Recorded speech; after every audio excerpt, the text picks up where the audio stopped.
ఖమ్మం జిల్లా పెనుబల్లి మండలం, దీన్ని విఎం మంజర్ అని కూడా అంటారు. ఇదే ముత్తగూడెం, అదేవిధంగా దీన్ని సింతగూడెం అని కూడా అంటారు. ఈ రెవెన్యూ పరిధిలో 152/2 దీనికి సంబంధించి లక్కినేని పద్మజ గారికి వాళ్ళ యొక్క తండ్రి గారు పసుపు కుంకాల కింద సుమారు 3 ఎకరాలు పసుపు కుంకాల కింద ఇవ్వటం జరిగింది. వీటికి వచ్చేసి పాత వైఎస్ఆర్ పాలనలో పాస్ పుస్తకాలు, అదేవిధంగా కేసీఆర్ పాలనలో డిజిటల్ పాస్ పుస్తకం కూడా వచ్చి సాగులోని కూడా వీరే ఉన్నారు. కానీ ఇదే భూమికి నాళాలు చేసి మరో పాస్ పుస్తకాలు కూడా జారీ చేశారు స్థానిక VM మంజర revenue వసూలుదారులు.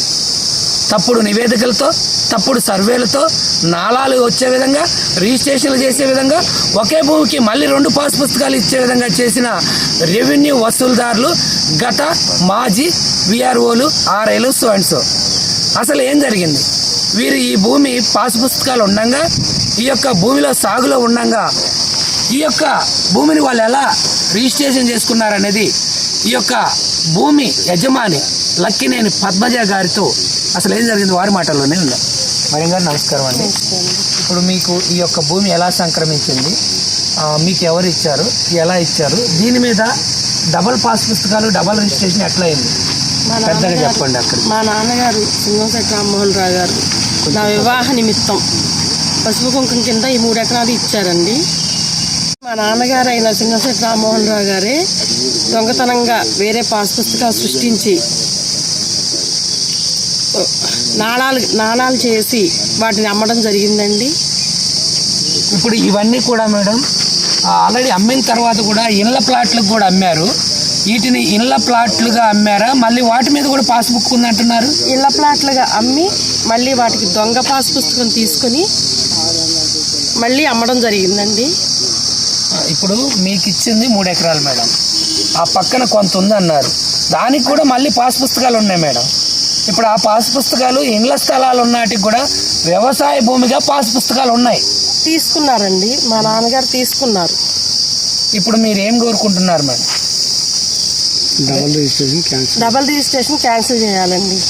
Double registration cancel చేసి మీ యొక్క భూమి ఎక్కడ వైపు ఉందో దాని మీద కిత్తర్లు రాకుండా ఉండేలా చూడాలి. డబల్ రిజిస్ట్రేషన్ క్యాన్సిల్ చేసి మా యొక్క భూమి మీదకి ఎవరు రాకుండా, మమ్మల్ని ఇబ్బంది పెట్టకుండా చూడాలండి. విన్నారు కదా. ఇప్పుడు గత ప్రభుత్వ పాలనలో 2018, 19, 20, 21, 22 కాలంలో కేసీఆర్ డిజిటల్ పాస్ పుస్తకాలు కూడా దొంగ పద్ధతిలో తీసుకొని ఒకే భూమికి 2 పాస్ పుస్తకాలు తీసుకొని నాళాలు తీసుకొని ఇళ్ళ ప్లాట్లు, ఇండ్లు, గుళ్ళు, బళ్ళు, అదేవిధంగా నివాస స్థలాలు ఉన్నాటికి కూడా వ్యవసాయ భూమిగా పాస్ పుస్తకాలు ఇచ్చిన ఈ విఎం మంజన రెవెన్యూ వసూలుదారులు, తెలుగులో తహసీల్దారులు అంటారు. వీళ్ళు తహసీల్దారులు కాదు, వసూలుదారులు.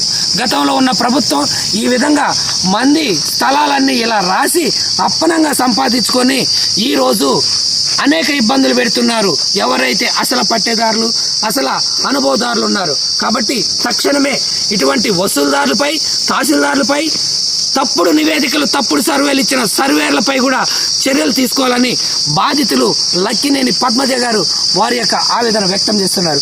కెమెరామెన్ రోహిత్తో S News, Srinivas, Chintagudem, Muthagudem, VM Manjara, Penuballi, Khammam జిల్లా, తెలంగాణ.